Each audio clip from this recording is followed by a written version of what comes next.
Hey there everyone, it's your boy Kraken, and today I'm going to show you how to get ancient civilization cores in Palworld.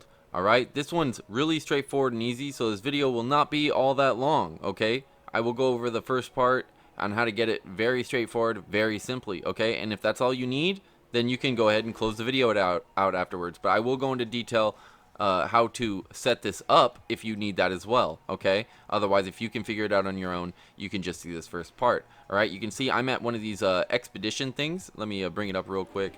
It's the PAL Expedition Station right here. You can see PAL Expedition Station requires 20 wood, 20 stone, 5 palladium fragments. Not hard to make. It requires a lot of space though, and you gotta drop it down in a base, alright? But anyways, once you've got one down, you just walk right up to here. You would think it would be this, and it's not. That's where the palace spawn. But you walk up to the actual mine entrance here. It looks like a mine shaft of some sort. And press F to open or whatever it is on your controller. And you will see all of your pals here on the left side. As well as, actually, let's change destination. When you press F, you will actually go into this like destination slot. Sorry, I'm already enrolled. But you'll see some of these options here, right? You can see I have some of them still locked because I have not beaten the tower on this server. However, I have one unlocked that does have ancient civ cores. You can see it on the right hand side when you hover over it, what you get for doing it, as well as the risk level. I'll explain all this afterwards. I'm just showing you real quick how to get it if you just want to get it. But anyways, Astral Frost Cavern and the two afterwards will also get you ancient civ cores, okay? But anyways, click Astral Frost Cavern or whichever one you have. If this is, you're just getting cores, this is probably the easiest one. Though the harder they are, the more cores you will get, FYI. And the better you do, the better the reward percentage. You'll see this here. Usually you can just click auto assign and it'll select the best ones for the job, right? However, and you're gonna see you need a certain requirement sometimes, like most of them don't require a certain amount of types, but Astral Frost Cavern will require 20 ice types. All right, so if you don't have enough ice types, you got to go catch more ice types. I actually don't have enough ice types here, so I'll do a different expedition to show you how it works with the reward and all that, but this is the one you want to start with. Definitely Astral Frost Cavern. Alright, so hit change destination. If you ever need, if you click it and it's the wrong one, you can't hit cancel or nothing. That'll just get rid of the ones you've already assigned. You have to hit change destination here at the top right. And so let's select the easiest one, or rather, let's select, yeah, the easiest one, so we can see what the reward looks like when we do really well. Auto assign, and you can see our firepower, which is way above what they expect. We're 3,000 over it, and the reward will therefore be 104%. We'll get probably a little bit more than what the list has, as expected. Like, you know, only one, instead of getting one or two, we'll probably get like, you know, 3 of some of the things maybe if we're lucky. But you can see what we've dispatched as well. It's pretty, you know, it's strong enough for the place. This is an easy one, and then all we have to do is hit start. All right. Now, before we hit start, you're going to want to make sure the right ones are dispatched, all right? Now, if you've taken a PAL out of your team and put it in the PAL box, and it's sitting in your PAL box, it will show up here and can be auto-assigned. And if it's good, it probably will be auto-assigned, right? You can see the stronger they are, the more likely they are to be put in here. They've got better firepower.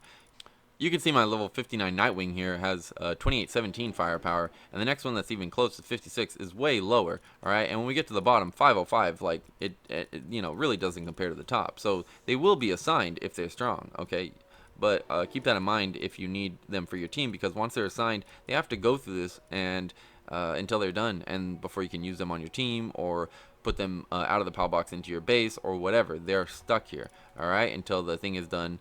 Duration of 30 minutes, win or lose. Okay, so we're gonna hit start. I don't really mind which one's going, and they'll just start one by one, start piling in there, right? Just let them do their thing. You'll see expedition in progress. Once they're done here, it's no biggie. I think they're perfectly invincible while they're in here. Don't worry about it. They can't be distracted. You don't have to sign anything like at the little wooden assignment thing or whatever. You know, you can just do it straight here and they will just go in there. I think this is just animation, not even really the pals. All right, just a little tip there. So that's all you have to do, and once they're done with the astral ice caverns or whatever they're called, and or one of the other two that I said you could do for ancient civ cores, make sure you're doing those ones. You will only get ancient civ parts, all right, and those are lesser materials. If you need cores, you got to do those last 3 expeditions, okay, just to be clear. But that's all there is to it. You just let the timer finish out, come collect your reward. Definitely make sure you have some like expedition pals that you can keep in your box that aren't part of your team. A lot of them are out on my base, so if I took them all out of the base and put them in, I would do way more successfully here. And you can see I even have some ice types that would work, right? And probably get me close to that cap, if not get me over it. However, I'm not too worried about it. I like the way my base is set up here right now. This is just a private server. Okay, now let's go into how to actually set up your base so you can do this. And presuming we already have a base, right? And you can see, I'll go down here to the small area since I've got like a secondary base down here. This one's got a little bit more space. I've already got an expedition thing down here, right? No worries. However, we will take a look at how it is to place it, and I just want to show you real quick because you can see how tough it is. It is red in most of these areas, so if you have a base already, you're gonna have some trouble trying to get it in there, right? You can rotate it, of course, but just make sure that if you're gonna build a base and you're gonna put an expedition thing in it, a pal expedition station, you're gonna want to maybe build it early. Or my little trick is, you'll see I'll build it like on rocks or weird outcroppings. Like here, let me get rid of this here.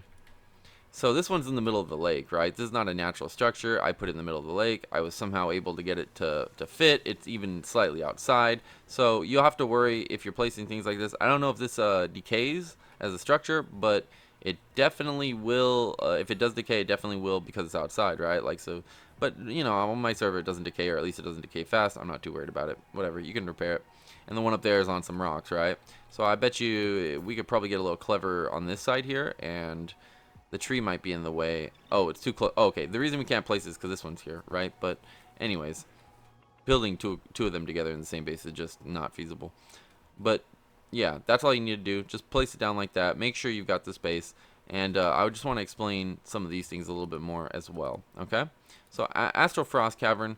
We're gonna here, let me go to change destination. Actually, we're gonna look at the risk level. Okay, now risk level low, very easy, very feasible. Not hard to do at all. Okay, so if you want to just get some cool like souls or food or whatever, some rare things, you get slab fragments even from some of these. Like this one just gives you the basics, but the second one will give you Belle Noire slab fragments you can use towards like raids and stuff like that.